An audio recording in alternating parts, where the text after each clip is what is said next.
Hello my quilting friends, my name is Leah Day and we are loading the Q-Zone Queen frame today. This is a very lightweight, very basic frame, and I have found the easiest and fastest way to load it is using these awesome Magnum Magnets. So I'm going to show you how I use these to load the backing. We're going to put on some batting, which is just going to be flannel in this video, and then I'm going to load a quilt top that does not have straight edges. It is a double wedding ring. We're going to load this together step by step. So let's get started. So the first step to loading your Q-Zone Queen frame is to find the midpoint of your backing fabric. Place the backing fabric right side down or right side towards the floor, curl it around your back rail, and place that first Magnum magnet lining up that midpoint with the center of your frame. And the center of your frame is really easy to find because it's where the two pieces of the rails come together. Now let's see how these Magnum magnets click in. They lock into that groove on the back of the rail. You can easily slide them back and forth, and they're so easy to line up. I first take the backing fabric across and I lock it in place with 3 to 5 Magnum magnets just to get it in location and start to spread out that fabric. Then I place more magnums between those magnets, lining up the backing fabric so it's nice and straight. You can see I'm tugging on that backing fabric a little bit, making sure that that edge is lined up about 1/4 to 1/2 of an inch away from the bottom edge of all of those magnums. I do the same thing going to the left, spreading and smoothing out the fabric as I go so there's no ripples or wrinkles or pleats or anything like that. It's nice and straight and smooth to that back rail. And of course you can do this with a smaller piece of backing fabric. The quilt that I was loading in this case just happened to be quite large for this frame, so I'm actually loading the maximum size backing that can be put on this frame.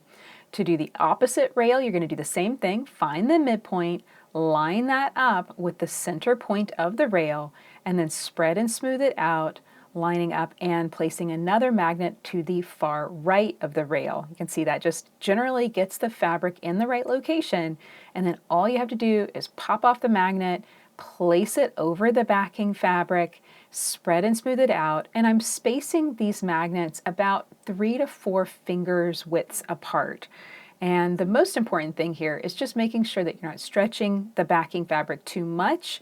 You're also not leaving, wrinkles or anything in it either. You want it to be smooth and straight to the frame and nicely arranged and secured with the Magnum magnets. And the reason that this works is because of that groove in the rail. Circular rails will not work the same way, and I don't know why, but for whatever reason these just fit perfectly together, so that's why it works so easily. From here you're going to start rolling up the quilt on that front rail, and you can see I roll a little bit and then I smooth out, and I roll a little bit and I smooth out, because you want that backing fabric to be as straight and smooth as possible. You can see I was getting some strings and stuff that were hanging up the fabric. Anything like that is going to affect the load of your quilt. So take your time with this part. You'll get it nicely tensioned, and you want it bouncy tight, not super cranked down tight, and that's firm enough to reduce wrinkles, but not so tight that you're really putting too much tension on your quilt. Once you get that set, now we're going to attach our side leader cloth. Side leaders are just a 10 to 12 inch square of fabric. In this case, I just ripped some scrap fabric. It's perfectly fine for this job. I pin it to the edge of my backing fabric with 4 magic pins, and these are the long arm size magic pins. They're nice and sturdy and secure. They very rarely bend. And then I fold that leader cloth in half, and I place my bungee clamps. Place those clamps on the sides of my side leader and then add tension. And that's just clamping them down so that way they're locked in place. Now we attach our batting. I'm using flannel in this case. Again, fold it in half and find the midpoint, then spread and smooth it out over your frame. You're aligning that midpoint again with the midpoint of the backing fabric and the midpoint of the frame. Everything lines up when you're frame quilting on a rolling rail frame. Everything lines up always from the middle out, and that is allowing you to make sure that you're not going to run out of backing fabric or batting as you're placing your quilt on the frame. Once you get that set, you're going to lock your channel lock. This is just a little lock. I place it on the front wheel of my long arm, and then I'm going to change to a basting stitch, and on my 16X Elite, I like the large size basting stitch. And what I'm going to do now that my machine is locked with that front channel lock, it's going to only roll side to side in a nice straight line. And that straight line is going to allow me to baste my batting in place nice and straight to my backing fabric. Everything is straight and square. So as I smooth it out, I'm just making sure that batting is lined up with the back of my foot, so it's nice and straight, and then I baste it in place. My left hand is always spreading and smoothing, making sure that fabric is staying exactly where it needs to be. Whether it's fabric, flannel in this case, or it is actual batting, it works the same way. Now take a minute to spread and smooth that batting out. I pick it up off the floor, give it a little tug, and make sure that it's no wrinkles, no pleats, it's not folded in on itself. You know, weird stuff can happen. Batting is pretty compressed within its package, so make sure that it's smoothed out, nice and flat to that backing fabric. And then we're ready to load our quilt top. So now it's time to get our quilt loaded. This is a double wedding ring I purchased on eBay, and it is not perfect. I'm going to do a lot of repair while I quilt this quilt. And this is the tricky part and the kind of extra part of this tutorial, and that is how to load a quilt that has curved edges. So if I had a straight edge quilt, all I would do is I would have rolled my machine down just maybe 1/2 of an inch down from the basting stitches where I attached the batting to the backing, and then I would lock my channel lock again. That's that lock here on the front wheel of my machine, and I would lock that down and stitch straight across, securing that top edge of the quilt to the batting to the backing. Because I don't have a straight edge on this quilt, I'm going to roll the machine down further, and I'm just going to decide that at this point I'm going to have that top edge of that inner curve line up with the edge of my ruler foot. So that's just an arbitrary place on the quilt, but it is one that I'm going to generally assume that those curves are going to be more or less consistent as I'm stitching across. And as you can see, this is going to mean stitching off the edge of the quilt a little bit and then back onto the edge of the quilt. And the fabrics are a little bit funny. This is a vintage quilt, probably made in the 70s, 60s or 70s, and the edges have really distorted. I think they probably washed this quilt, which is not a good idea as a quilt top. And so that's why I am going to have a little bit of a struggle getting this on here straight. I might actually even roll the machine further down. This is the thing, you might actually want to secure further into the quilt rather than right along that edge, because that edge, it's just too funny. It's just too weird, right? It's just going just a little bit sideways. So here we go. I locked my machine down, and now the edge of my foot, and this is just the standard hopping foot, that's going to skim the bottom edge of that little arc right there. And I like that. So I'm going to pull up thread here in the center of the quilt, and I'm just using my normal basting stitch. And on the Qnique 16X Elite, I'm using the large basting stitch. I don't know why, but I find on this machine, the large is the size that I like. On my Qnique 19X Elite and my 21X Elite, I like the small. So it's just the difference between these machines. They're a little bit different. So I'm gonna pull up thread, I back stitch just a few times. That's just needle up, needle down with my button here on the handlebars. And then now I'm just going to roll over, and as I get close to this little, we're going to call these arches, this little arch, I'm going to make sure, and I just eyeball it, that my foot is going to be coming in at about the same place here as I stitch into this area. And I'm also smoothing out that quilt, making sure that it's nice and flat. You can pause, you do not have to rush. You can let the machine, if it's sets idle for too long, it will just turn itself off, in which case all you got to do is just hit the start button again. And so I just tweaked that a little bit to make sure that I ran right into the same area. And you have to kind of remind yourself that it's not a straight edge.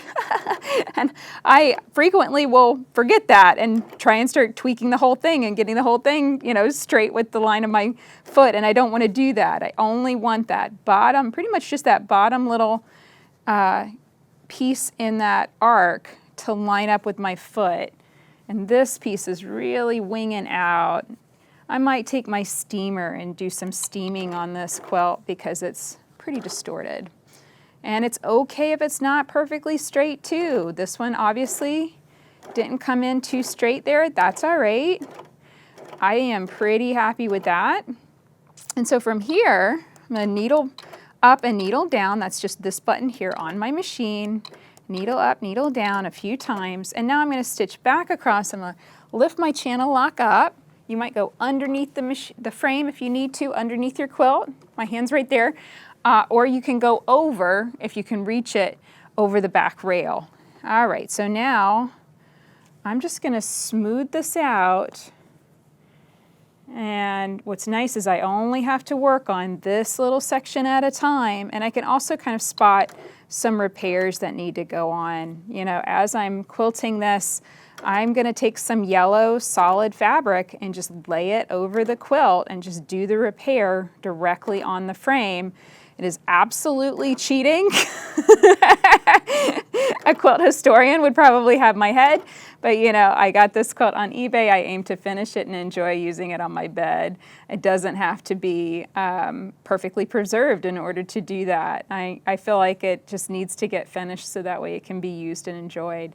I've got a situation here. You might not be able to see it, so I'm gonna move my machine. I'm gonna stitch over and around. And this is the thing, you can use the batting and backing area of your quilt and do anything you want to in that area because it's just gonna get cut off later. And so I might stitch up and around so that way I'm coming at this from the other angle, so that way I can smooth out those fabrics and really take a look at them and go, okay, how can I make this make the most sense? And in this particular case, I think I'm gonna just intentionally pleat that. In order to make it not a gigantic pleat, I think I want to do 2 small pleats here in this cream fabric. So I'm going to do one right there and one right there, and with that set, then that smooths all of that out. And as you can see, I just made that up as I went. It's a situation necessary for this particular quilt, but you may run across a quilt. If you're also buying practice quilts to learn with on eBay, you might also run across a quilt that has a situation like this too. I need to come at this from the other angle. I want those pleats to be going this way towards the inside of the arc, so that way if I come around and go from this angle, I'm gonna get that look that I want. Back stitch a few times, and I can just turn the machine, turn the basting stitch off if I need to at any time and just needle up, needle down. So there we go. As you can see, that is already looking just a little bit better, a little bit flatter. That curve is nicely curved. It's nicely secured to my backing and batting. And I am just using flannel here, but it still counts as batting. And as you can see, I have 2 intentional pleats, but they look nice because they were symmetrical and intentionally done. I'm really happy with that. And as I go across the quilt, I'm gonna do the same thing, smoothing out these areas, making sure that it's nice and flat, or as flat as I can get it, and then basting it in place. And I'm gonna go basically one area at a time on this quilt until it's completely secured. So that's it for this video. I hope that you will ask any questions or post any comments you have on this loading method in the comment section on YouTube. I do read all of those comments and reply directly as time allows. So definitely check that out and post any comments or questions you have there. And understand that this method is unique to the Qzone Queen frame. If you go pro, they mean expand the Qzone Queen to the 10-foot version of the Qzone Queen Pro. Sometimes this is also called the Qzone King. That is going to change the rail, so it's not going to work the same way. This method specifically works with the Qzone Queen 8-foot frame that has these thinner grooved rails, because that is what allows the magnets to click in directly to the rail, lock in, and hold that backing fabric securely. I just love how easy that is. It really is awesome. So I hope that you enjoyed this video. Come and check out Magnum Magnets at leahday.com/magnet. You can learn more about them, pick up a pack, and see if this is going to be a fun loading method for you. And until next time, let's go quilt.